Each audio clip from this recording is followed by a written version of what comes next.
Thanks for joining me on episode 838 of the Inspired Stewardship Podcast. I'm Shelley Lombard, founder of Millie Money.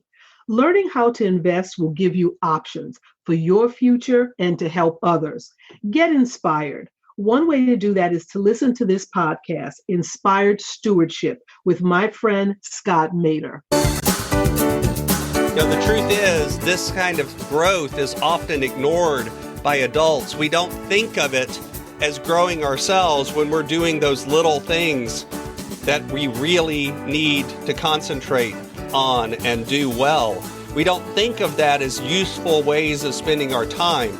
And yet the truth is that often is the most useful way of spending your time. Instead, what we think of. Welcome and thank you for joining us on the Inspired Stewardship Podcast. If you truly desire to become the person who God wants you to be, then you must learn to use your time, your talent, and your treasures for your true calling. In the Inspired Stewardship Podcast, you will learn to invest in yourself, invest in others, and develop your influence so that you can impact the world. In today's episode about investing in yourself by stewarding your time, I talk with you about why it's never a waste of time to grow your talents. I share several dozen ways you can grow yourself, and I also talk about why this is so often ignored by adults. As we talk about stewarding your time, wouldn't it be great if you could support this podcast and do it without just taking too long? Turns out you can't. All you have to do is use inspiredstewardship.com/Amazon when you're ready to make a purchase via Amazon, and a small commission will come back to support the show just that quick.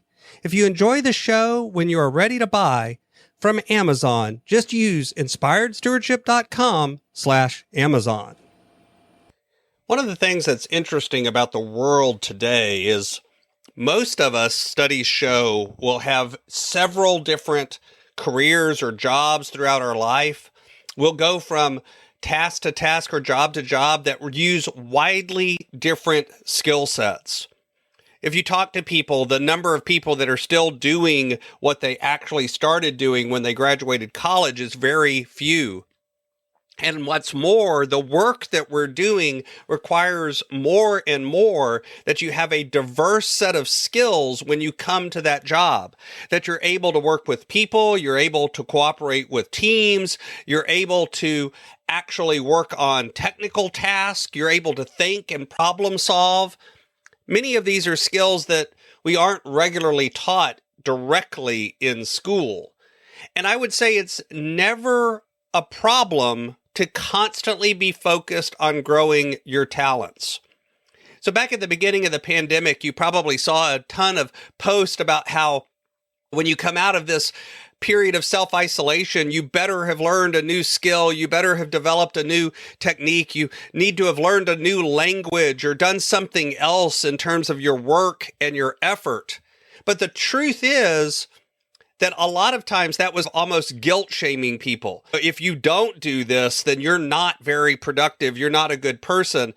And yet a lot of times people were dealing with trauma, they were dealing with change, they were dealing with worry, and sometimes not doing anything for a period of time is what they needed to do. So I'm not using this as an opportunity to say, if you're not doing this right now, you're a failure. No. Instead, my point is to always have a focus of what can I be doing to continue to grow my talents. One of the things that I say is I work with people on productivity and I work with people on money management, but the truth is, both of those really have to do with self-management. The truth is, the only thing I really coach on is talent. It's leadership. It's your behavior. It's how you think. It's your limiting beliefs. It's these things that hold you back or lift you up. And so it never, ever is a bad thing to be growing in these things. Whether you're working in a stable job, whether you're self-employed, whether you're a stay-at-home parent, it doesn't matter. No matter what you're doing, you constantly need to be focused on growing your talents. But when I say that, it's interesting because immediately people usually jump to huge things. I need to learn a whole new set of skills. I need to change my entire life. I need to do something completely different than I've ever done before. And sure, that could work and that could be beneficial, but sometimes the changes that I'm talking about are actually small changes. They're not necessarily as big as you might think. So, for example, get dressed in the morning. If you're working from home now and you've been working in sweatpants and t-shirts all day long every day, actually get dressed like you're going to work. Actually change your physical environment and your actual attitude and how you interact by changing your clothes. Actually eat breakfast. Don't just snack all day long. Put something on your list that you can get done every single day. Even a small task, even something as simple as putting one piece of clothing away helps you make progress. As part of that, I don't know if you've seen it, but there's a University of Texas commencement speech from 2014 delivered by a Navy SEAL. He's the U.S. Navy Admiral and he's a SEAL. And in that speech, he says, make your bed. That's one of the secrets to his success. The idea of getting up every morning and doing this one small task, but doing it right and doing it well and doing it with quality so that when you go out into the day that day, you've already succeeded at something. And what's more, if you have a terrible day, when you come home at the end of the day, you see that reinforcement of the fact that you did something already today. You've already achieved something, even if it's something small, like making your bed. And that has a lot of power. Put some time into the day for some exercise, for some physical activity. This is one I've been failing on here lately because I've had a lot of things going on and a lot of work, and I haven't been carving time out for exercise. So personally, this is one that I'm putting in this list for myself as well. And it doesn't have to be major exercise. It can even just be one short walk or just doing a few push-ups. And as part of that, use some of that time to actually get outside and get some nature, get some air. You don't want to put yourself in a hole and stop paying attention to the rest of the world, but you also don't want to spend all of your time binging on negativity and news. You can also reach out to other people. Call your mom, your grandparents, your friends. Talk to people that are outside of your house. Reach out to your neighbors and make a connection with them. Now, do it in a safe way if you're still in a situation where maybe you're at risk of COVID or they're at risk of COVID, but do it anyway. Find a way to connect with other human beings. There's power in that connection. Even if you're an introvert, you can find ways to connect with others. Develop some ways that you can give back to other people.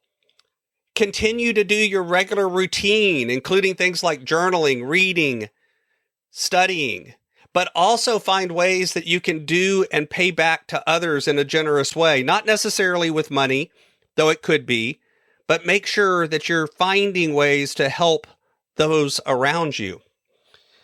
And then, of course, there's always learning new skills. You can learn online around science or language or coding or whatever. Learn how to build a website. You can find the skills that you're already doing for your job and get better at them. If you use Excel every day or Word every day, go take a course on getting better at that. And then, of course, make sure that you're continuing to take breaks and take rest time.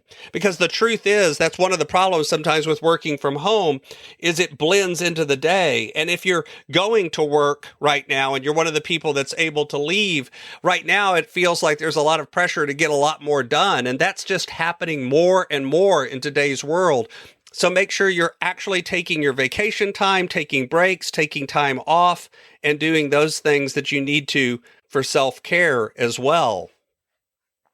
And then, of course, there's also making sure that you're doing things that include your hobbies, that include music, and include pets, and those things that are around you that just bring you pleasure. But don't stay up late, skip meals, obsess over every little detail. Instead, focus on what are the smallest actions that I can take that continue to grow me and my skills and my talents and my mindset and my ability. But the truth is, this kind of growth is often ignored by adults. We don't think of it as growing ourselves when we're doing those little things that we really need to concentrate on and do well. We don't think of that as useful ways of spending our time. And yet the truth is that often is the most useful way of spending your time. Instead, what we think of is the fact that now we've graduated, we're out of school, we don't need to continue growing, we don't need to continue developing, that we've learned all we need to learn. It's this falsehood that we tell adults that somehow or another magically you'll reach adulthood and you'll know all of the answers, you'll know all of the secrets to the universe, you'll have it all figured out, and we all seem to fake it and pretend to each other that we've got it all figured out. And I'll tell you what, I'm 52 and I'm still figuring it out each and every day. And my mother is about to turn 80 and she's still figuring it out each and every day. That's part of the secret of adulthood, is recognizing the fact that we don't ever get it all figured out. And because of that, we've constantly got to grow. Thanks for listening. Thanks so much for listening to the Inspired Stewardship podcast. As a subscriber and listener, we challenge you to not just sit back and passively listen, but act on what you've heard and find a way to live your calling. If you like this episode on the stewardship of time, be sure to sign up for our Stewardship of Time Tips series by going to inspiredstewardship.com/time or texting 44222 time tips, and that'll get you our best tips on stewarding your time. Until next time, invest your time, your talent, and your treasures. Develop your influence and impact the world.